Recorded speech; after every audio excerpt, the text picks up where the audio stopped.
Okay, so what we're going to do now is we are going to take some old seeds and make snacks for our chickens with them.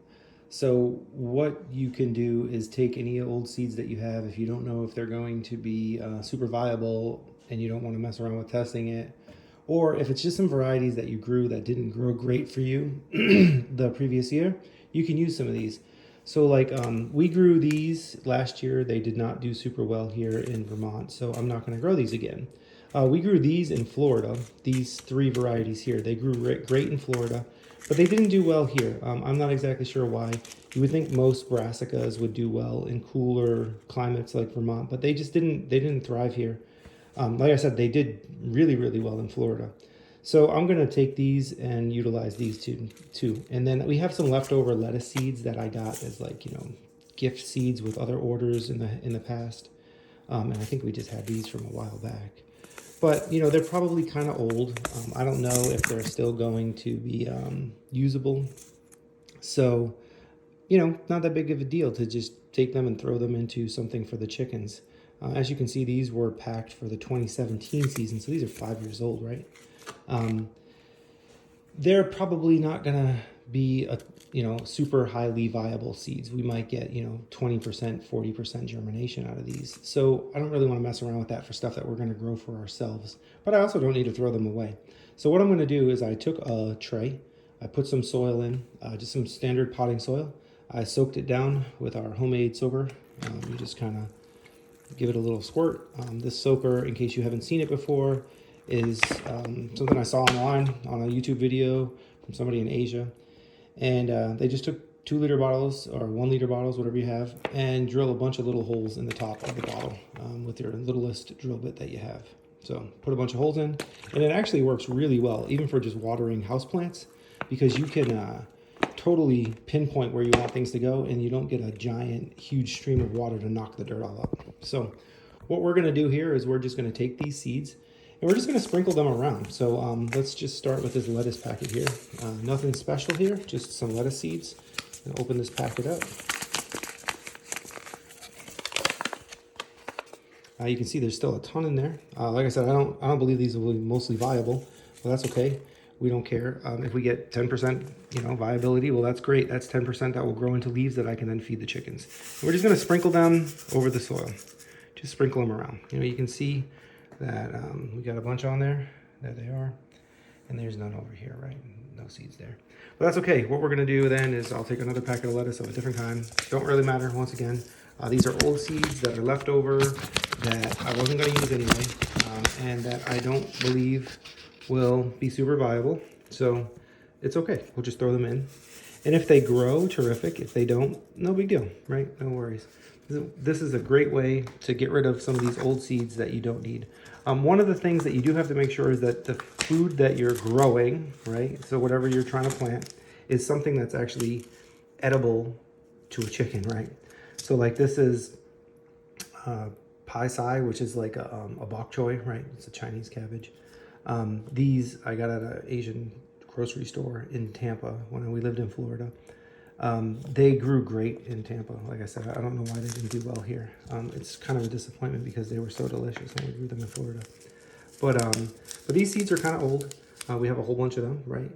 And this is a plant that's totally edible, right? So lettuces, all of your brassicas, right? So you can grow kohlrabi or cabbages or bok choys or kales or any of that. That whole plant is edible.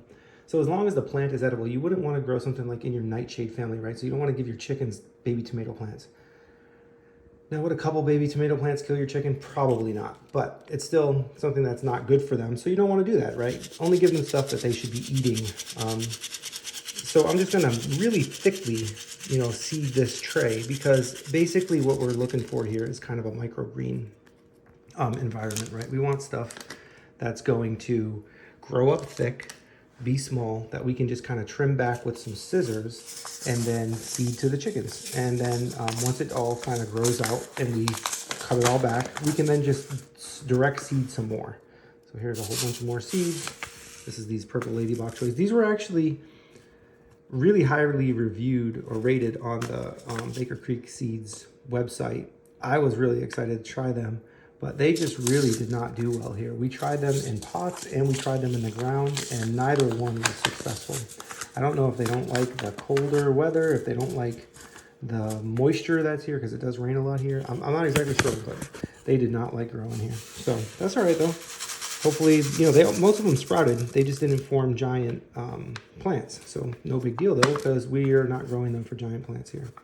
Now, one other thing you could do with this, right, is if you wanted to, you could totally eat these microgreens, right? There's nothing wrong with these. This is all, once again, stuff that would be edible to a human as well. You can grow this without any fear that you can't eat it. This is totally okay for you to put on a burger or whatever else if you wanted to. But we're just not doing that, right? We're growing these for our chickens. But just so you know, you could totally do that. These are kohlrabies. So kohlrabies grew okay last year, but not great. So this variety I wasn't in love with either. They stayed really, really small. They tasted good, but they stayed really, really small. I actually think we have one of these left in the fridge still. So yeah, I think that's probably enough. I'll save this pie side. I have some other seeds over here that I can use for another batch later on. But like I said, if you have chickens, or if you just want to use them for your own, you know, eating, right? You can make your own microgreens out of leftover seeds that you have. Microgreens are nothing more than seeds of the plants that you're eating anyway. So if it's broccoli, or it's cauliflower, or it's, you know, kale, or like we had here, some bok choy, lettuces. That's all that microgreens are, right? It's just small seeds or small plants that were grown from normal seeds, right? Now you'll get a lot more if you buy microgreen seeds. Of course, you'll buy those by like, you know, a big bag, and they're going to be cheaper.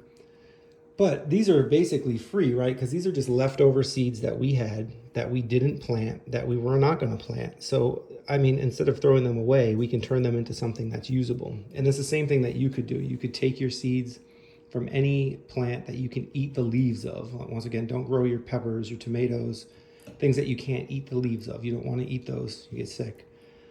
But if it's a plant that you can eat the whole plant, like a broccoli. Now, we don't eat broccoli regularly, but a broccoli is just a brassica. You can totally eat the leaves of a broccoli plant. Kales, mustards, bok choy, pad choy, lettuces, any of your lettuces, spinach, that kind of stuff, right?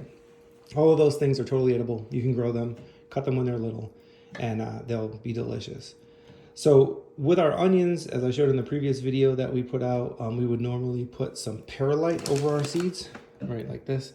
But perlite is not edible, and we don't want to end that ending up in our food. So with these, I'm just going to sprinkle some topsoil over the top, some potting soil, and then I'll wet it down. The problem with that is, of course, is potting soil is very dry, and the water kind of bubbles on it, and it might get the seeds squished up. So what I tend to do is what you just saw me do a minute ago is just spray some water over these to kind of get the seeds set into the soil a little bit. So when I pour that other topsoil on top, or potting soil on top, that doesn't mix them up and pull up all the seeds. We want the seeds to stay in contact with the soil and with the water. So yeah, that's pretty much it. I'll come back to these in a couple weeks, and I'll show you what they look like after everything starts popping up. All right, so here we are. This is 2 weeks later. You can see that all of these seeds, or a good number of these seeds, have actually taken. I don't know how much of those lettuce seeds came up. I don't see a ton in here. Mostly what I am seeing are the brassica seeds, and that's okay. Like I said before, you know, the germination rate would probably be pretty low on those, but the chickens won't care. So kind of just wanted to show an example of what we're trying to do here, right? So what we're trying to do is get these nice and thick so that they can grow up. And once they get, you know, 2 or 3 sets of leaves on them, we don't need them to get to full-size plants, right? The goal is just to make a snack for the chickens during the winter when there isn't much greenery out there for them to eat. We do bring them lettuce and some other things, but giving them some fresh grown produce is not a bad idea. You can see like some of the little purple bok choys are coming up. The leaves are purple. We definitely have a good mix of plants in here. They are coming along nicely. You can see some of them have just started to get their second set of leaves, you know, their first set of true leaves. You know, you got the baby leaves and then you'll get some true leaves in here. They're just starting to get those. So these probably have another maybe 2 weeks to go, week and a half to go before they are ready to start getting trimmed back. But this is a great way to, like I said earlier, use some of these old seeds that you may have to just go ahead and use them up. So you're not just throwing the seeds away. You can turn them into something that's usable. It's really easy. You know, we've just been watering them every day. We have the trusty waterer here. Just give them a spritz. They are already under lights because as you might have seen in our other video, we have already started our onion seeds for the year. So this is a great time to do this. The lights are already running. It's not really costing you anything extra except for maybe a little bit of potting soil. But that potting soil, when we're done, we'll reuse this for probably one more batch, and then we can throw that potting soil into a pot during the summer or out into the garden or something. It's nothing wrong with it, right? There's no disease in here. Everything's good. So it's a really good way to make some quick, easy greens for your chickens, because right now there's just nothing out there. It's snow. Once they get a little bigger, we'll cut these back. You know, take it outside. We might even just pull some out and shake the dirt off. Bring them outside, give them to the chickens. The chickens will devour them. They like any kind of greenery that we bring out. And this is, you know, a nutrient-packed snack. So it's, once again, nice way to make some chicken food that otherwise wouldn't be available. So if you like this video and enjoyed the content, please give me a thumbs up. If you like stuff like this, feel free to subscribe to the channel, and if you do subscribe, click the little bell, and you'll get notified anytime we make new videos. All right, thanks for watching, everyone.